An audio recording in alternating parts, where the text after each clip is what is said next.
নমস্কার, Bandita and mother's ব্লগে সকলকে স্বাগত জানাই। এই যে চা নিয়ে বসে পড়েছি।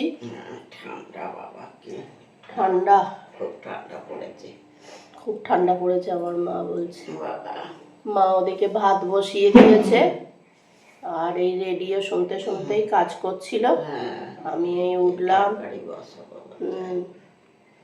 ওটা একটু এক্সারসাইজ করে এই বসলাম। ভালো করেছিস। চলো চা খেয়ে নি, আমার ঘর ঝাঁট দেবো, দিয়ে নিয়ে দিতে হবে না, থাকার পরে চা খেয়ে নি। কি করছো মা? এই যে পেঁয়াজ কাটবো, ডালনাটা বসাবো। আচ্ছা, ঢোকা ঠান্ডা। আর একটা সেদ্ধ করে নিলে না ভাতে দিয়ে? করা হলো না, আরটা তো সেদ্ধ করে নিতে পারতে। আর ওই যে ভাত বসিয়ে দিয়েছে, ভাত হয়েও এসছে মা। হ্যাঁ, পেঁয়াজ আর আলু কাটছে। কি করছো? এই যে মা পাঁচমিশালি চচ্চড়িটা বসিয়েছি। ও আজকে কি আমার টিফিনে কি রুটি দেবে না মুড়ি? না, রুটি দাও, মুড়ি কি দিয়ে খাবি? ও ঠিক আছে। মুড়ি খাবার ও চচ্চড়ি সবে বসালে? হ্যাঁ, এই তো আটা মাখবো, রুটি করবো, নেমে যাবে। লঙ্কাটা ফুরিয়ে গেছে, লঙ্কাটা না বাটলে আবার অসুবিধে, সবকিছু না বেটে বুটে রাখলে। এই যে লঙ্কা বেটে রেখে দিচ্ছে। সারা যে কদিন চলে, 4-5 দিন বা এক সপ্তাহ যে কদিন হবে সেই কদিনই তো চালাবো। বেশি ঝাল তো আমরা খেতে পারি না, শীতকাল বললে হোক আর গরমকাল হোক, যেটুকু রয়েস হয় সেটুকুই দিই। এই যে মা রুটি বেলছে, আমাকে টিফিন দেবে আর মা ও বেলা রুটি খাবে বলে। চচ্চড়ি হয়ে গেছে না হয়নি?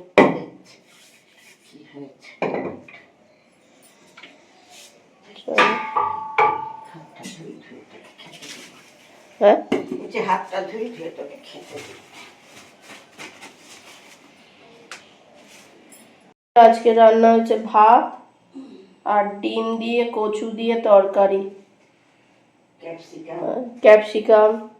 আর ওদিকে চচ্চড়ি হচ্ছে, এখনো শেষ হয়নি চচ্চড়িটা। এই যে মা ইনসিওর করছে, এবার আমার ভাত বাড়বে।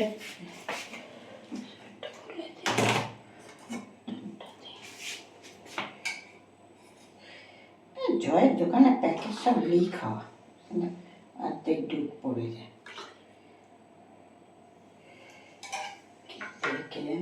বুঝতেই পারি না।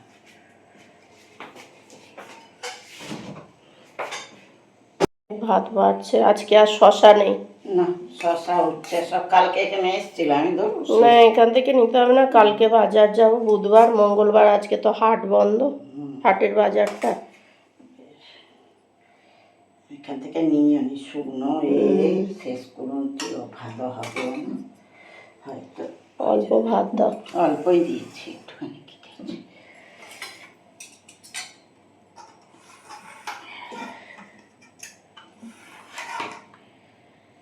আগে এনসিওর খেয়ে নেবে, তারপর রুটি করবে নাকি?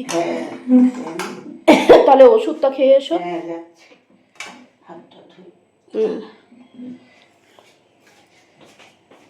এই মা সন্ধে দিচ্ছে, হেঁটে এলো এক্ষুনি, আমি আর মা হেঁটে এলাম। কি করবো, দুজনে মিলে পঞ্চু পড়ে বসে আছে রে। পয়সু পয়সি পয়সি পয়সি, দুজনে পঞ্চু পয়সি, পঞ্চু পঞ্চু পঞ্চু পড়তে হয় তো, বলো পঞ্চু পড়তে হয় তো। ঠান্ডার সময় পঞ্চু পড়তে হয় না, ঠান্ডার সময় পঞ্চু পড়তে হয়। প্যাকেট পাইনি, ছোট প্যাকেট পেয়েছে, তাই না। মা সন্ধে দিচ্ছে।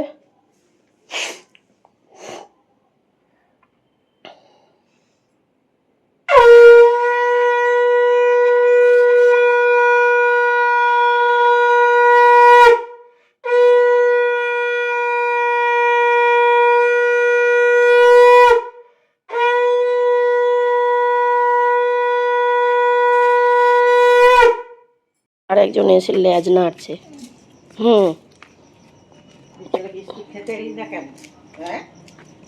ডাকুনি, খুব তেলানি হয়েছে না? ডাকনি, মান সম্মান নেই আমার নাকি? বিকেলে আসলাম অফিস থেকে, উঠলো, গা ঝাড়া দিল, ডাকলাম না বলে, আলসি ভাঙলো। ডাকলাম না বলে এলো না। এত তেজ ওনার, মান সম্মানে একদম গদগদ একা। খুব পিঠটা মান সম্মানে দুধটা আগে চেটে চেটে খেয়ে নিলি। দেখ, ভাতটা খাবি কি করে? অনেকটা দুধ দিই। ভাত চটকে দিয়েছি একদম। ভাত কালকে কম হয়েছে বলে ওই জন্য ভাত রাখলাম। না, রেখে মনে করলাম আর ভাত কম হয়েছে। এই ডগিটার মানে এত মান অপমান বোধ। বিকেলে আমি আর মা হেঁটে আসছি, তাও ওখানে ওই আর দুটো যে থাকে ডগি, তাদের সঙ্গে রাস্তায় ওখানে শুয়েছিল। এবার আমাদের দেখে ও তো আমাদের দূর থেকে মনে হয় আমাদের গন্ধ পায় আমার আর মার। তা উঠে গা ফা আমাদের দেখে গা ফা তার আগেই উঠে পড়লো, আর আমাদের দেখে গা ফা ঝাড়লো, দাঁড়িয়ে পড়লো। আমরা ডাকিনি বলে আর সঙ্গে করে এলো না। এত ওর মান সম্মান, মানে ওর মানুষ না, ও যে জীবজন্তু মানে বোঝাই ভার, এত মান সম্মান ওর। তা যাই হোক, রাত্রিরে খেয়েছে, এলো না তখন তা কী করবো, বিস্কুট দেওয়া হয়নি সন্ধেবেলার। আর হচ্ছে যে আজকে অফিসে গাছগুলো সব জল দিলাম ভালো করে। আর গাছে যদি মাটি শুকিয়ে যায় তারপর জল দিলে যে গন্ধটা বেরোয়, ওই সোদা সোদা মতন একটা গন্ধ, ওই গন্ধটা কি ভালো লাগে, আমার তো খুব ভালো লাগে। আর হচ্ছে যে মাও গেছিলো আজকে, মা হাঁটতে গেছিলো, কালকে আবার মার টেস্ট হবে। আর আজকে মা যে ওই ডিম দিয়ে কচু দিয়ে তরকারিটা করেছিল না, মা রান্না করে ভালো, কিন্তু ওই তরকারিটা আজকে একদম ভালো হয়নি। কেমন রান্না করেছে কে জানে, এক ফোঁটাও টেস্ট হয়নি, কিন্তু চচ্চড়িটা খেতে খুব ভালো হয়েছে একদম। মানে আমার সকালে তো খেতেই ইচ্ছে করছিল না, যাই হোক রান্না করেছে, ফেলে দেবো কষ্ট করে, খেয়ে নিয়েছি, একদম খাওয়া যাচ্ছিল না। সন্ধ্যেবেলা হেঁটে টেটে এসে চা বিস্কুট খেলাম। আর এখন তো আর বাইরের জিনিস সেরমভাবে কিছু খাচ্ছি না। মাকে আমি খেলেই মা খাবে, খেতেও দেবো না বাইরের জিনিস, আমরা অতটা খাই না। খেলে হয়তো মাঝে মধ্যে একটু চপটা কিনে, মা চপ খেতে চায় ওই জন্যেই নিয়ে আসা হয়, কিন্তু এখন সেটাও খাচ্ছি না। সুগারটা বেড়েছে, থাইরয়েড বেড়েছে, বাইরের জিনিস না খাওয়াই ভালো। যাই হোক, এমনি এখন কালকে দেখি সুগারটা টেস্ট হবে, আবার বৃহস্পতিবার দিন ডাক্তার দেখানো, কি হয় দেখি। মানে সুগারটা কমলো কি না কমলো, ডাক্তার ওই নতুন একটা ওষুধ পাল্টে দিয়েছে না, ওইটার জন্যে টেস্ট করে বললো যে দেখি কতটা কী হয়, সুগারটা কতটা কি কমে, ওই জন্যেই দেখলেই বোঝা যাবে, কাল রিপোর্টটা বেরোলেই। আর বৃহস্পতিবার দিন ডাক্তার দেখাতে যাব। আর হচ্ছে যে ঠান্ডাটা বেশ ভালোই পড়েছে, আবার দুদিন একটু ঠান্ডাটা কম হয়েছে, কালকেও মেঘ করেছে, আজকেও মেঘ করেছিল। মেঘলা মেঘলা হয়ে থাকলেই তখন ঠান্ডাটা আস্তে আস্তে কমে যায়।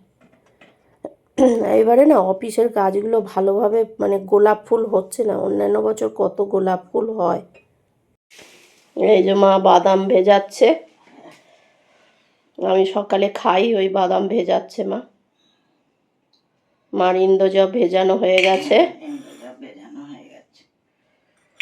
আর কি, ভিডিওটা তাহলে এখানেই শেষ করছি। তোমরা সবাই সুস্থ থেকো, ভালো থেকো, সাবধানে থেকো। আর ভিডিওটা যদি ভালো লেগে থাকে তাহলে লাইক করো, কমেন্ট করো, সাবস্ক্রাইব করো। দেখা হচ্ছে নতুন একটি ব্লগে।